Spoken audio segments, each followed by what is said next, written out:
Greetings, fellow readers. This is Rambling Collector here. So, I've realized it's been a while since I've talked about an anime light novel. The last one I did was actually I Will Forget This Feeling Someday by Yoru Sumino. But that changes today, where I talk about the novel Hello World by Mado Nozaki. And if I butchered that name, I completely apologize. So, Hello World is actually a very interesting one. It takes the characters of Naomi, a humble, shy book nerd who views himself as more of a minor character in his own story. However, fate comes to call when apparently he gets a visitation from his future self, whom he calls Sensei. And his sensei tasks him with the important mission of saving his soon-to-be girlfriend, Ruri. Now, to be completely frank here, Ruri and Naomi at this point in time do not know each other, but it is stated that within a few months they will be going on their first official date where Ruri will have a fatal accident. And the sensei is hoping Naomi of the past can possibly change this. Now, throughout the novel, there is actually a major shock here. The fact that the Naomi that we are following is actually part of a computer simulation. It is revealed throughout the novel that there is a massive supercomputer called Alltale that is a primary piece here, a primary focus throughout the novel. But when it is revealed that Naomi is actually a computer simulation, a simple recording, a memory of Sensei's past, Sensei being the modern-day Naomi, a head researcher in Alltale's functions.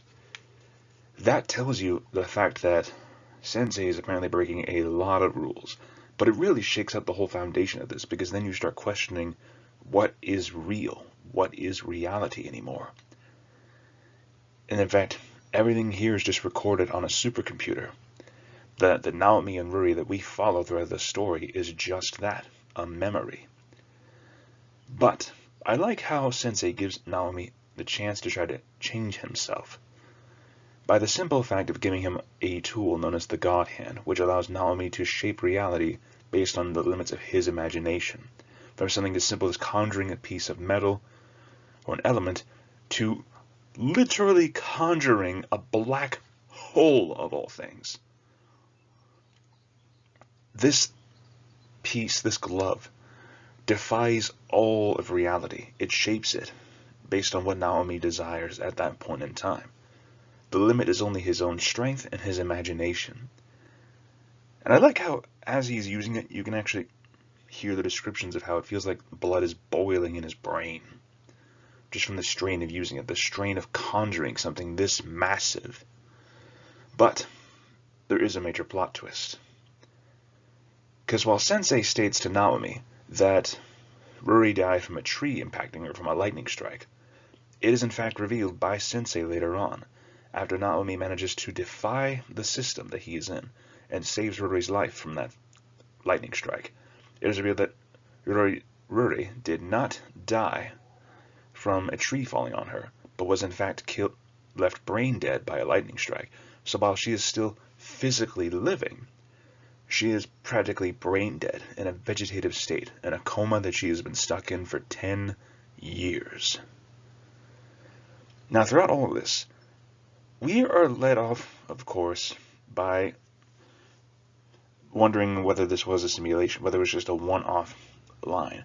But it calls back to this plot line during a certain point in time, because after Sensei gives Naomi the handbook to try to change things, to try to set it up with Ruri in order to get to that point, to the accident, to save her, at that point in time, we find these weird fox mask wearing bodies that are in fact more like antibodies, corrective programming, I'd want to say.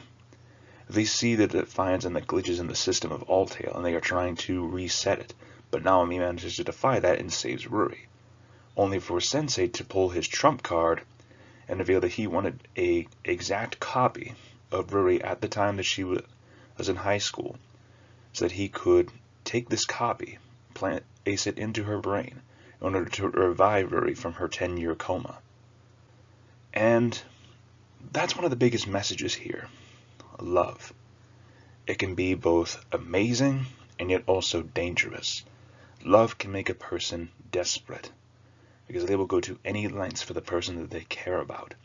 And that is a very great theme here, showing the wonders and dangers of a person in love, showing the lengths that they can go to for that person that they care about, the person that they love that deeply. With Sensei breaking all the rules, diving into the supercomputer that he is a manager of, only to find a copy of the girl that he loves from a recorded memory, a record alone, a record of her high school self, placing it into her more adult body, just to revive her from a 10-year coma. That takes dedication and years. He spent 10 years trying to perfect the technology to find this, to perform this task, costing himself a leg, dealing with major burns on his back, everything. Like, he has flesh and scars that are ripped off of him from his many experiments, including the fact that his leg is now lame. It goes to show the desperation that can sometimes come with being in love with somebody like that. And then even Naomi, the program, actually finds a way to defy the situation that he's in, managing to somehow escape from the all-tale computer into the real world, just to bring Rory back to his world. And in the process of this, they manage to break all the rules. And in fact, there's at least a moment where adult Naomi starts to question whether what he's in is in a simulation, when these same fox mask-wearing individuals appear out of the supercomputer into the real world, trying to get Rory back into the system to fix the glitch that's going on. This novel has so many twists and turns that it left you turning on its head, but I love the themes of it, such as the wonders and dangers of love, like I mentioned before, as well as the defying of destiny. Throughout this book, we are left with Naomi feeling himself like he's only a minor character, and yet through this, seeing him as the protagonist, we see how he grows in confidence of himself. We see how he grows to fulfill the main character role in his eyes. And it was amazing to watch that. His confidence growing to willing to dare the odds, all to save the girl that he grew to love, as well as to essentially defy fate. This novel has a lot of great things. Great science fiction and a great romance story. I cannot recommend this novel enough, which is why the score should be more than obvious. You already know what the score is going to be. A solid 10 out of 10 from me for engaging story, good characters, and honestly, I just recommend it if you want a good sci-fi romance.